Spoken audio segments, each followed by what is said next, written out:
आज का हमारा टॉपिक है इंट्रोडक्शन टू ओरेकल डेटाबेस। तो ओरेकल डेटाबेस के ऊपर ये हमारा फर्स्ट वीडियो है। तो इस वीडियो में सबसे पहले हम आपको बताएंगे ओरेकल होता क्या है, ठीक है। उसके बाद डेटाबेस का मतलब क्या होता है, ओरेकल डेटाबेस का हिस्ट्री भी हम डिस्कस करेंगे। ओरेकल डेटाबेस को सिस्टम में इंस्टॉल कैसे करना है, साथ ही साथ ओरेकल डेटाबेस में टेबल कैसे क्रिएट करना है, रिकॉर्ड को कैसे इंसर्ट करना है, इन सभी चीज़ों को इस एक वीडियो में हम आपको कवर करके दिखाएंगे। तो चलिए स्टार्ट करते हैं। What is Oracle. सबसे पहले ओरेकल क्या है, फुल एक्सप्लेनेशन हम ये जान लेते हैं। Oracle is a powerful relational database software. Oracle जो है वो एक पावरफुल रिलेशनल डेटाबेस सॉफ्टवेयर है। यहाँ पे रिलेशनल का मतलब क्या हो गया कि रिलेशनल डेटाबेस वही डेटाबेस होता है जिसमें डेटा टेबुलर का फॉर्मेट में स्टोर होता है, यानी रो कॉलम के फॉर्मेट में। ओरेकल डेटाबेस को डेवलप किसने किया, developed by Larry Ellison and his friend Bob Miner and Ed Oates in the year 1977। Oracle database को डेवलप करने वाले डेवलपर का नाम है लैरी एलिसन और इनके दो फ्रेंड थे Bob Miner and Ed Oates. इन तीनों ने मिलके ओरेकल डेटाबेस को डेवलप किया। कब किया था, 1977 में इन्होंने डेवलप किया था। कहाँ किया था, एट सॉफ्टवेयर डेवलपमेंट लैब यानी SDL में इन्होंने डेवलप किया था। तो ये हो गया ओरेकल क्या होता है। अभी हम आपको चलिए ओरेकल डेटाबेस का हिस्ट्री बताते हैं। यहाँ पे हिस्ट्री ऑफ ओरेकल डेटाबेस। तो 1979, ठीक है, यहाँ पे 79 होगा। 1979 में पहले ओरेकल डेटाबेस का नाम था RSI, ठीक है। तो इन्होंने क्या किया, डेवलप किया था ओरेकल V2, ठीक है। ओरेकल का V2 वर्जन इन्होंने डेवलप किया था जो कि SQL लैंग्वेज को सपोर्ट करता था।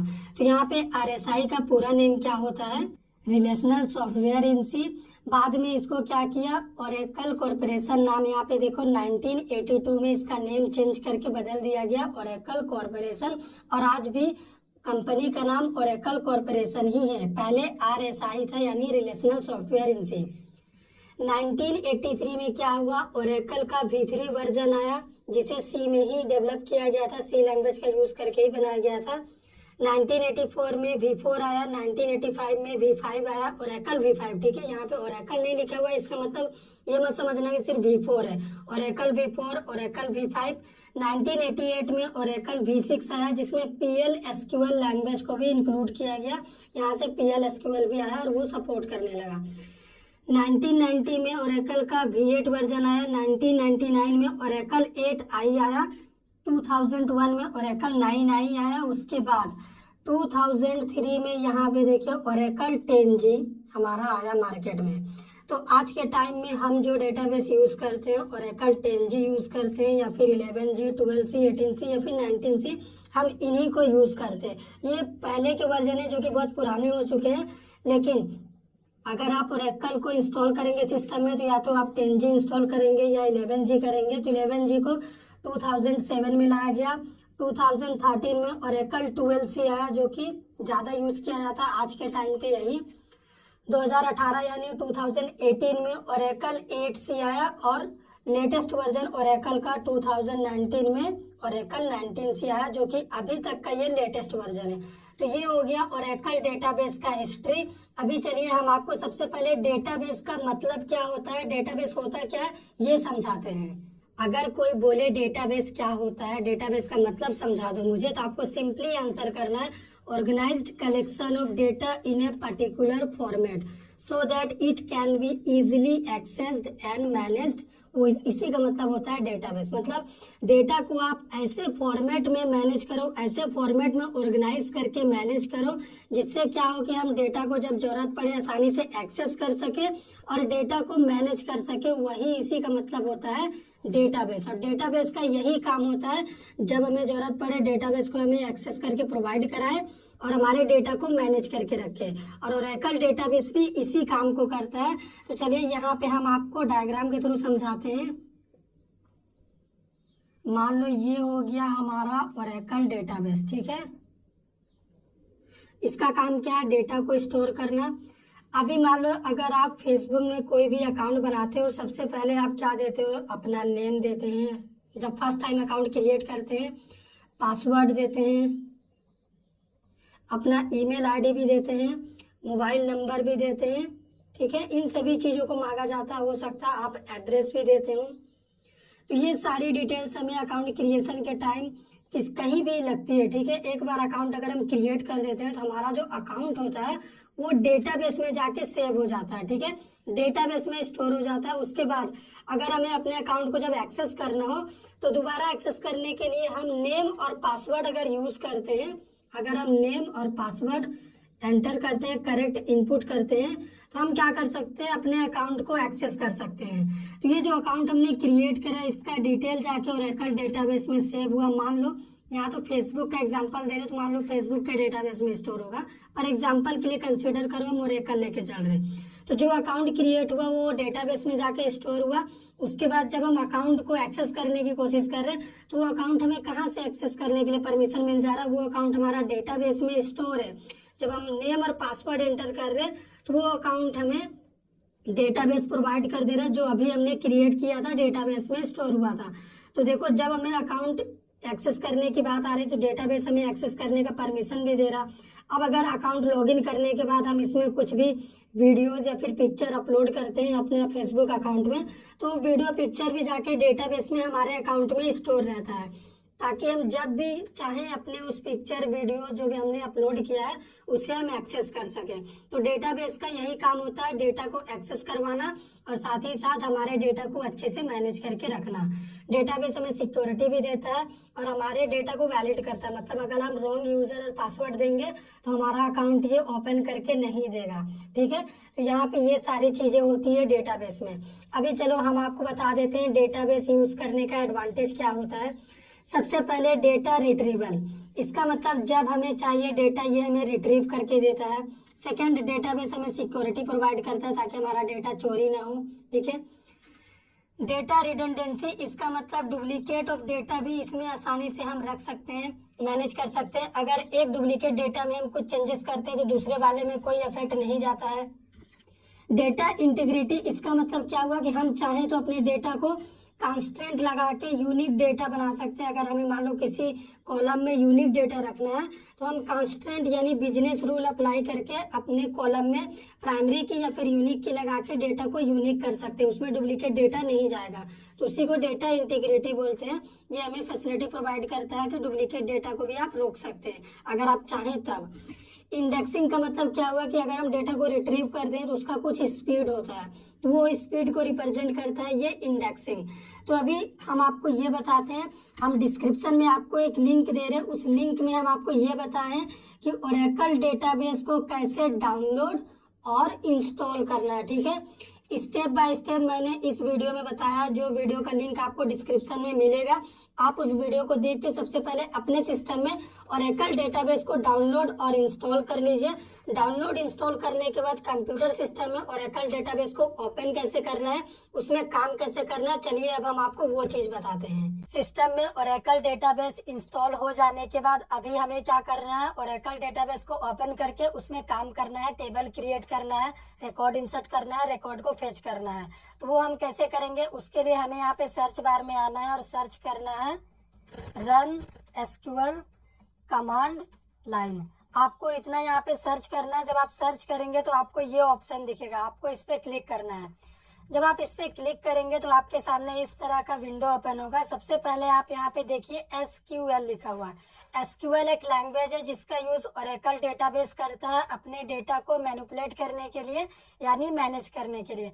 इसी एसक्यूएल लैंग्वेज के थ्रू हम ओरेकल डेटाबेस में टेबल क्रिएट कर सकते हैं, उसमें रिकॉर्ड इंसर्ट कर सकते हैं, रिकॉर्ड को फेच कर सकते हैं, डेटा में मॉडिफिकेशन कर सकते हैं, जो भी हम करना चाहें। सबसे पहले तो हमें क्या करना होगा, अपने ओरेकल डेटाबेस 11G से कनेक्ट होना पड़ेगा।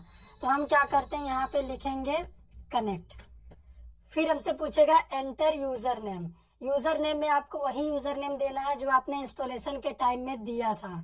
तो हमने इंस्टॉलेशन के टाइम में यूजर नेम सिस्टम लिया था, तो हम यहाँ पे सिस्टम देते हैं, एंटर।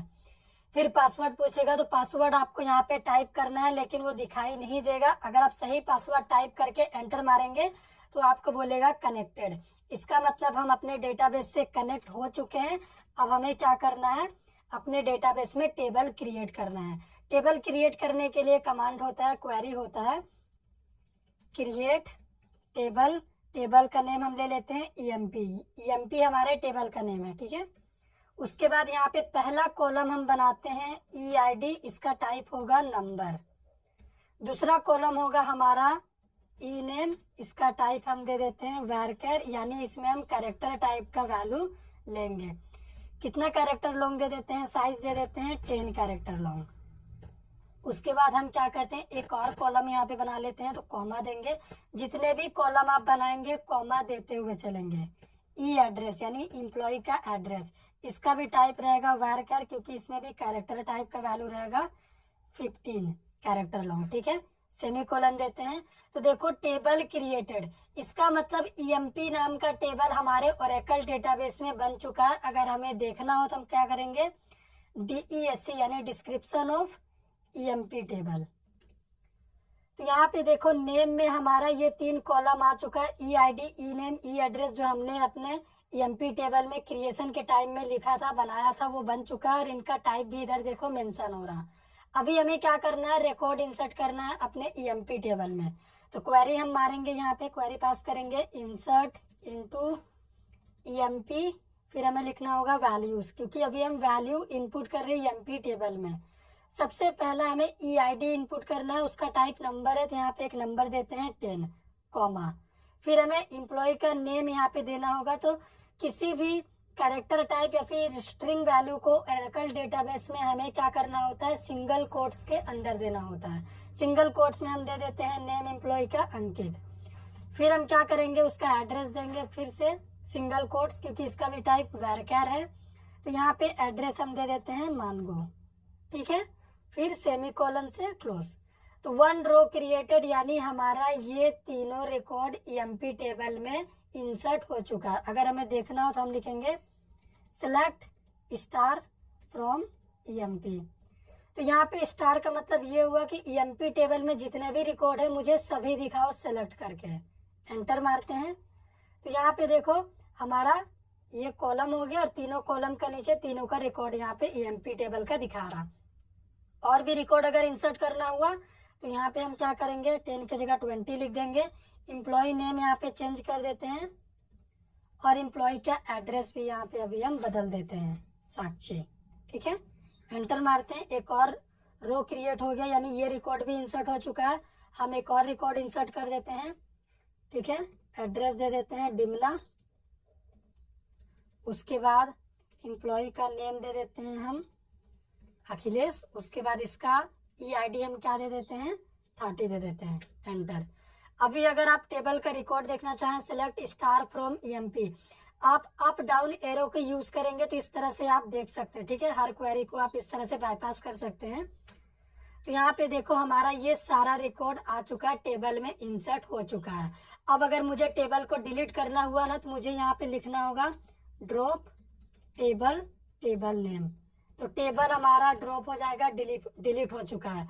अगर अभी हम लिखेंगे select star from EMP, table और व्यू डज नॉट एग्जिस्ट, यानी ये टेबल एग्जिस्ट नहीं कर रहा, डेटाबेस से ये हट चुका है। तो इस तरह से आप ओरेकल डेटाबेस में टेबल को क्रिएट करके उसमें डेटा इंसर्ट करके डेटा फेच करके टेबल को डिलीट कर सकते हैं। अगर आपको वीडियो हमारा पसंद आया हो तो लाइक करिए, शेयर करिए। सबसे पहले हम आपको बता देते हैं कि इस वीडियो में हमने आपको क्या क्या बताया। सबसे पहले तो ओरेकल डेटाबेस क्या होता है हमने आपको ये बताया।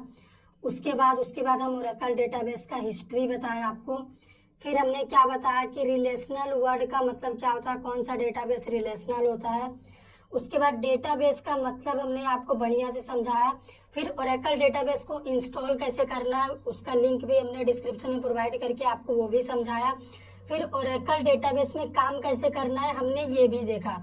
आपको बता दूं कि ओरेकल जो है वो डेटाबेस का नेम है, लेकिन ओरेकल कॉर्पोरेशन उस कंपनी का नाम है जिसने डेटाबेस को ओरेकल डेटाबेस को डेवलप किया था। अगर आपको हमारा ये वीडियो पसंद आया हो तो लाइक करिए, शेयर करिए, चैनल पे नए हैं सब्सक्राइब कर दीजिए।